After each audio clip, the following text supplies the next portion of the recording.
Greetings, everyone. I am Dr. Noni Davis of St. C Academy. I am the current owner. I inherited this business from my mom, Sylvia Davis, and my father, the late William Edward Davis. In 1996, we opened St. C Academy, and I'm excited to say that we celebrated our 23rd, no, our 28th birthday on February 23rd, which also happens to be W.E.B. Du Bois's birthday. And so 28 years we've been working here in the Durham, North Carolina community, serving African American children, children of African descent, but also African children off the continent and children from the African diaspora. And so we're excited about what we're doing, and hope to see a few more decades here. Uh, last week, let me start with last week. So last week I started the discussion on Space Race, which is a documentary that has just been released on Disney Plus, and it focuses on the astronomical, I guess, the aeronautical engineering, aeronautical space expeditions that African Americans participated in over the last, what, I guess, 60 years. And it introduced uh, astronauts you may not have known. And it also introduced the Cuban astronaut who was the first African descendant person to go into space, but he went under the Soviet Union, and all kinds of amazing facts. But what they neglected to do was to show or introduce the African contribution to astronomy. And so last week, I introduced some of those topics, which have been taught here at St. C Academy to my own students when we learn about the universe and space. And so I'll do a quick recap of what we covered. Um, Before European contact, Africans in all over the continent, the north, the south, the east, west, had already begun to develop a research, a interest in space. And so we had, prior to European contact, already established the our solar system was heliocentric, which means that it was sun centered, and that our planets orbited around the sun and not everything around the Earth, which was a European worldview. We also had identified 6 planets, including the Earth up to Jupiter. Um, we had established a lunar calendar, or which is also considered a math calendar or mathematical tool called the Ishango bone, and it was 25,000 years ago. And this is believed to have been developed by women who were learning about the phases of the moon. And I want to clarify the phases are full moon to gibbous, to third quarter, to um, crescent, to new moon, the one you can't see, back to crescent, back to first quarter, back to gibbous, and then back to a full moon. So that was those are the phases that our female ancestors were observing, and these were believed to be used to um, identify a correlation between the phases and their own menstrual cycles. We also had and that the Ishango bone was found in the Democratic Republic of Congo. Um, the In South Africa, they found the Adams calendar, which they believe that it can be dated back 75,000 years ago. Um, but of course, whenever African knowledge or discovery is made, there's always a speculation about when, and is it before or after Europeans. And so I try to ignore all of that, noise and everything. But 75,000 years ago is when that date is speculated, and that again is in South Africa. Then we had the Dendera, which I went into a lot of detail about. That was developed as a astronomical calendar, which with the the zodiac signs, but the correlation was not with um, necessarily personalities or things like we said. And I'm not want to make it clear. I'm not trying to disparage um, astrology, but the Dendera was an alignment with seasons. And so you had, for example, just a quick brief example, January was associated with Aquarius, was is also associated with the inundation or the flooding of the Nile River, or the yearly inundation of the Nile. And each one of the zodiac signs is correlated with some event that is happening on the earth in that region of ancient Kemet, Egypt. If you want to, for those who may not know about the word Kemet, land of the black people, but it was a correlation to some of the seasonal things that were going on with them, and they identified or created constellational patterns that related to what was going on the earth, as in heaven as on earth. So then we also know the pyramids of Giza were also in alignment with Orion's belt. And then we know about the binary star system of the Dogon people who were in Mali, and that was a binary star system, which means that the stars are orbiting each other.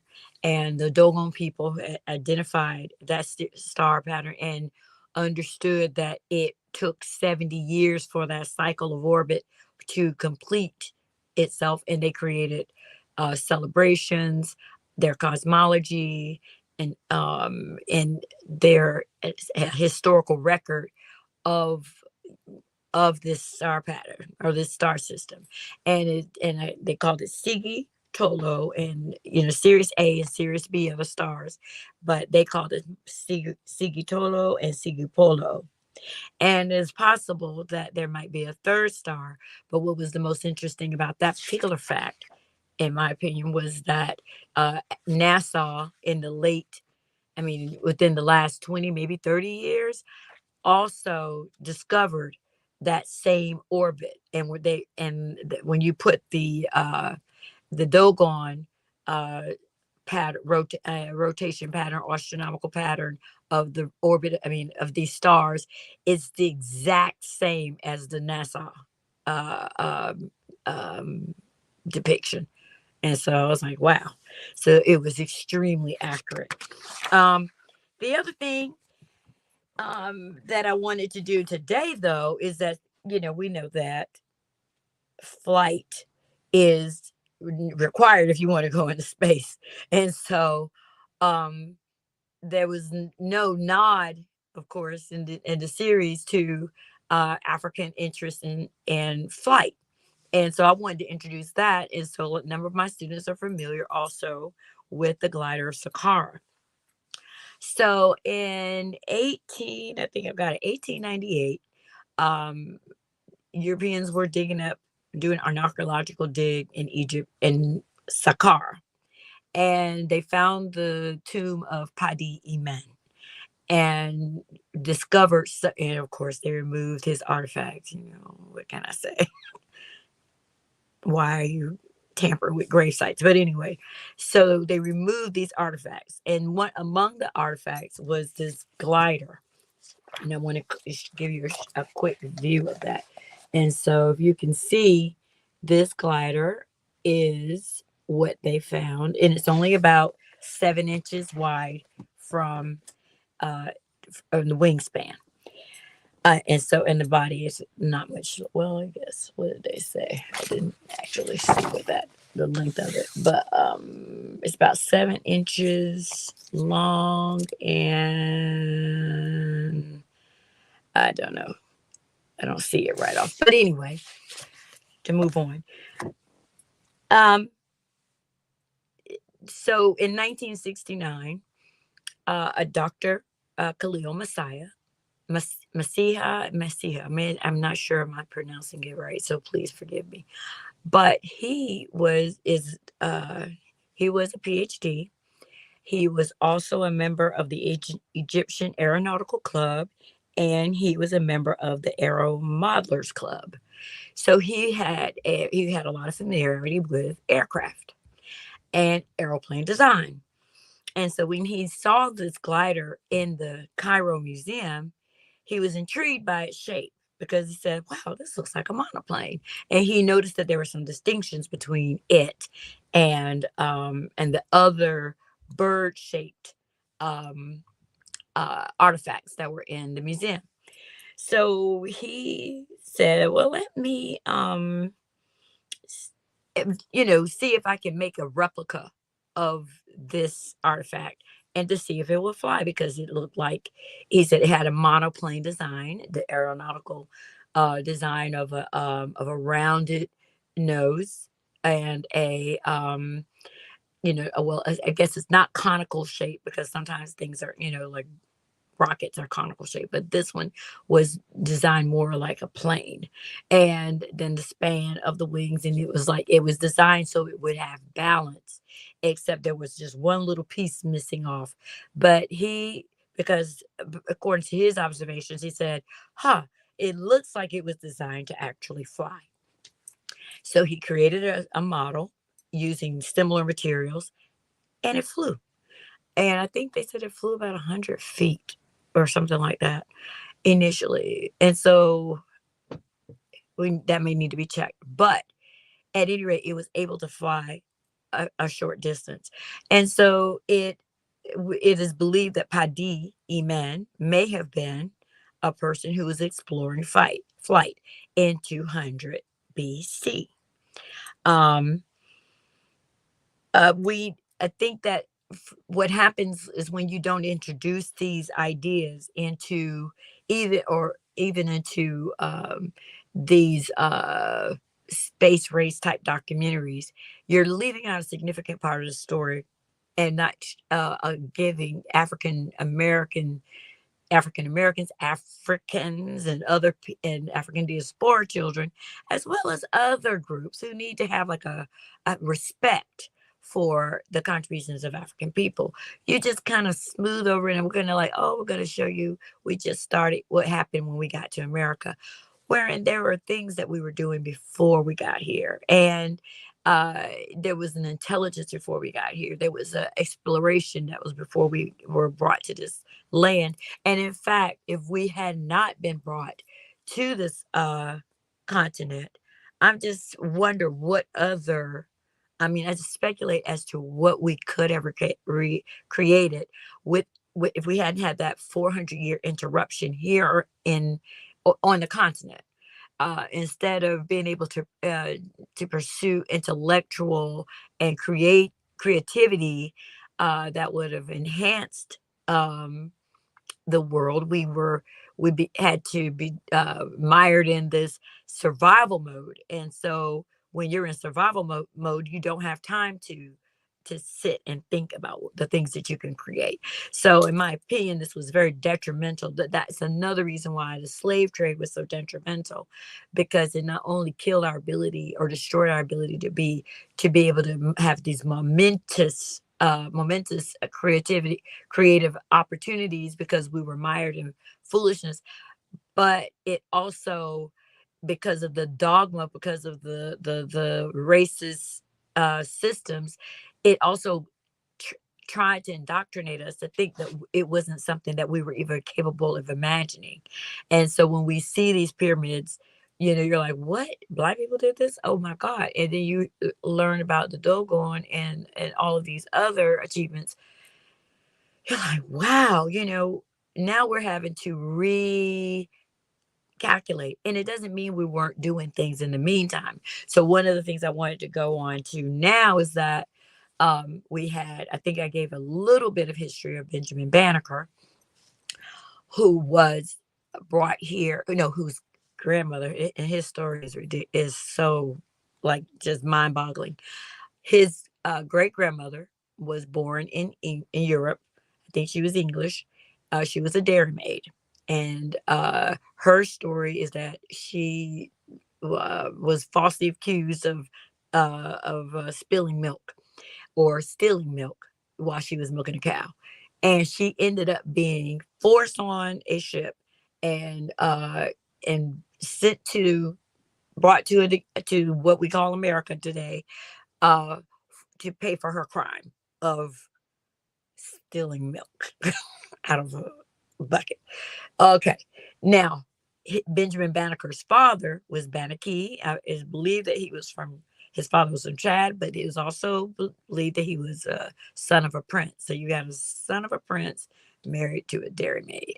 Anyway, it's believed that he had a great deal of astronomical knowledge, and he was purchased at the end of Banneker's grandmother's indenture. She went and purchased an enslaved man, and this enslaved man happened to be Bannockee from Chad, who was a prince. All right. So the story goes is that his mother, who was the product of this marriage between this prince and this dairymaid, um, grew up, and she did the same thing as her mother. She went down and purchased an African man and married him, and then she had Benjamin Banneker. So Benjamin Banneker grew up in this household of this African man and probably another African man who had in irrigation knowledge and had astronomical knowledge, at which they passed on to him. And so in the 1700s, I think it's Annapolis, Maryland is where he lived. It's in Maryland. And he was free. Benjamin Banneker was a freed African during that time. And he was able to do all kinds of amazing things. He wrote an almanac, and he was able to predict a solar eclipse. He It was interesting to even have his work published. I think there was a lot of advocacy from Quaker community and abolitionist communities to have his work published. He also constructed the first clock. I think it was called the Old Ben, and that clock worked and operated for 40 years. He made a design of the clock based on a watch that he found and made a clock for the city. He also wrote a letter to Thomas Jefferson uh,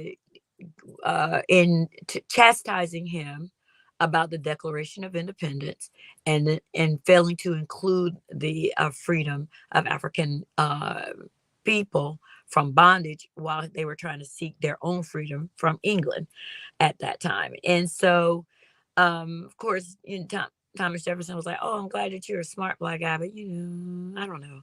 I need these people to work for me." So anyway, for free.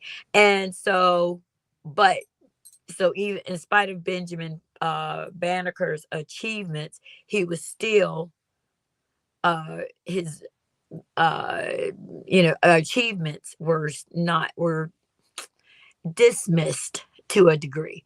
But he also did, I think it was I can't remember who it was that hired him, but he was also a contractor or a surveyor for Washington D.C., and he is responsible for the design of the capital city of Washington D.C. If you go to Howard University's campus, they have a Benjamin Banneker. I think it's a park and community area it right across the campus of Howard University. So they make a serious nod to Benjamin Banneker's achievements. But that's who this man was. But he had an intent. I mean, he studied astronomy, and he was one of the first African scientists that was acknowledged here in the United States back in the 1700s. And then to move forward, I wanted to talk about Charles Page. Now, this gentleman just came to my awareness within the last month. Charlie Page, I encourage you to look up Charlie Page, Page. is his last name, and Benjamin Banneker, Banneker, something like that, or Banneker, something like that. That's Banneker. And then the glider Sakara is Saqara. I encourage you to look up those terms, and other of any of the other information I have offered to you. The Dendera, that is Dendera. Look those up to learn this information. But Charlie Page, I want to conclude with him.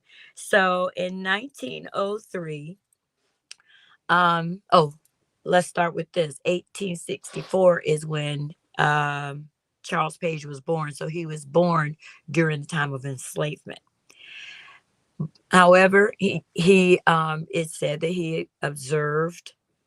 He used to love to sit and watch insects and watch natural nature and things that were flying. But he was obsessed with insects, and so by 1903, he had designed and built a flying model of an airship, and based on these observations. And so when you consider butterflies, dragonflies, hummingbirds, what else? Uh, bee, bumblebees, and so depending on what you're looking at, you can see with helicopters, to me, and drones kind of operate like hummingbirds and bees, the way that they can move side to side. And also, I'm trying to think what else is that, dragonflies. And so when we're in, like, this glider's a car, looks like a falcon, maybe a hawk or something like that, is the way it's designed. But a lot of these inventions of these new craft are based on what people are seeing in nature. And so Mr. Charles Page, designed and built a flying model based on his observation. And then he submitted a full scale model in 1904 to the Louisiana Purchase Exposition in St. Louis, Missouri. Now, his his model never, his full scale model never arrived. And it is said that somewhere between his home and the expedition by train, his model completely disappeared, and they have never been able to find it. But what else is significant is that he did file a patent, and his patent was filed in April of 1906, before the Wright brothers. Um, the it's an airship, and it was supported by two huge balloons, and it looks just like a boat on the bottom. And but I encourage you to look at this patent, and to know that, in all my years of teaching aeronautical science and astronomy and all exploration of the universe, that this is the first time I've heard about this man really does speak to the this insanity of denying Black people their history, denying the world the history of Black people. And I hate to say contributions, because a lot of this is just stuff that we were doing, is our interest, just like anybody else. And we were just trying to learn more about the world around us, and how we could mimic some of these things that we see, and how we could develop them into something that could benefit all mankind. And instead of allowing us to have that that spark of creativity, and that spark of intrigue, and investigation, we really were just relegated to these spaces, these side little corners and stuff like that. Many of us still rose above it, but this idea of that was an anomaly, or that was somebody who was special, or that was someone who got a break, wherein, why doesn't it benefit all of us to be able to pursue our own vision and our own dreams and our own interest in science and engineering? um which is what we try to do here. Whatever at the beginning of every school year, academic school year, we start with science. And so I encourage my students to come up with their own science projects. I, what are you interested in? That's my premise. And then let's go through a scientific method to help you explore your own interest. Um, some of the children are interested in engineering that you never would have thought. Some of it, because it's not based on gender or anything like that. What do you want to do? What are you interested in? Uh what made you say, huh, I wonder how that works? And so we work very hard at the beginning of the year. They're learning science. They're introduced to 30 different fields of science and 30 different indigenous, African American, African diaspora scientists that are in those 30 fields of science. But also now I want you to become a science, or think like a scientist, and learn something about an area that you may not have ever considered, but now is your opportunity. And it's through your own mind, your own concepts of what is interesting. I don't want to frame it and give you a list of things to choose. I want you to come up with your own idea. And when we do that, we give our children a lot. It builds their confidence, it builds and it's okay if the science project, this experiment that they create to go with that project, it doesn't work. It's not about that. It's about going through the process and then examining that project, and did it work? Did it not work? What else could I have done? And so you get to evaluate your own a project without thinking that you made mistakes. It's about the learning process and modifying your work and trying to see what else could you have done, and to make it better. And so one example I want to give is I had a student who had gone down to the ocean in Florida, and she was curious as to why the water in one area was clear, and why was the water in some other areas murky. What was the difference? And I said, well, what do you think it is? She said, I don't know. I said, well, do the research.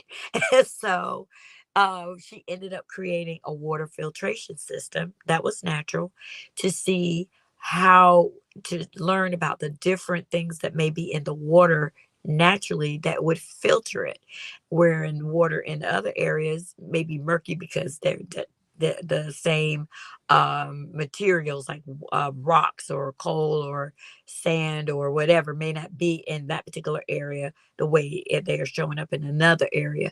What plants are in that area versus plants that are in the other area. So she was able to study this topic, create an experiment with it, and then she learned all on her own why water is clear in some parts and why water is murky in the other.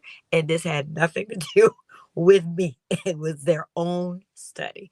So, this information is necessary for our students, for our children, and not just Black children, but children of all races, to understand and see the value. Well, we don't really want to prove it to anybody who we are, because we should already know that. But just to let them know, uh, we great. We did things, and whether you affirm us or not is not important. But you should know what we did and what we accomplished in those days, in days past, and right now, and what we're capable of doing in the future. And that's it. I say thank you for joining me. Peace.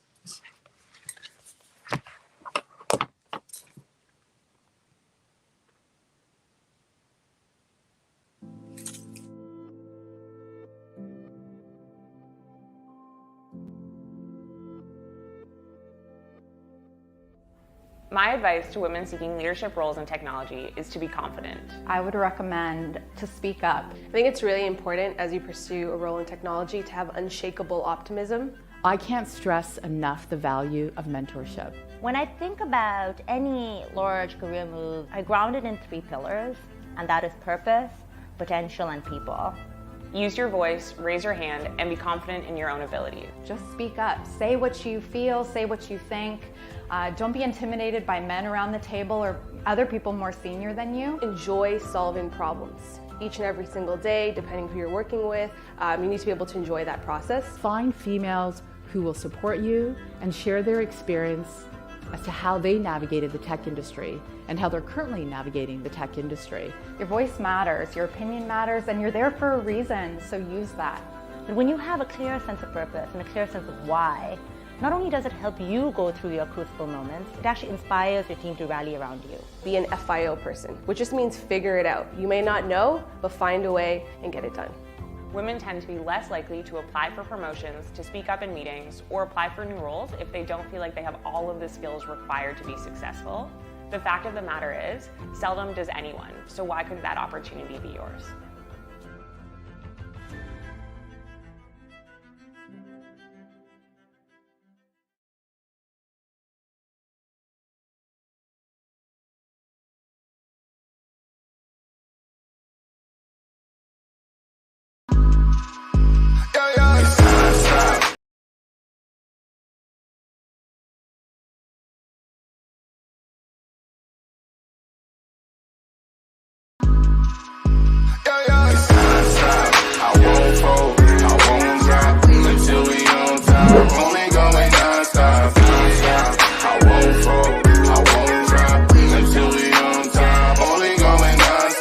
I want to thank everyone for coming to the 2020 TAF Awards.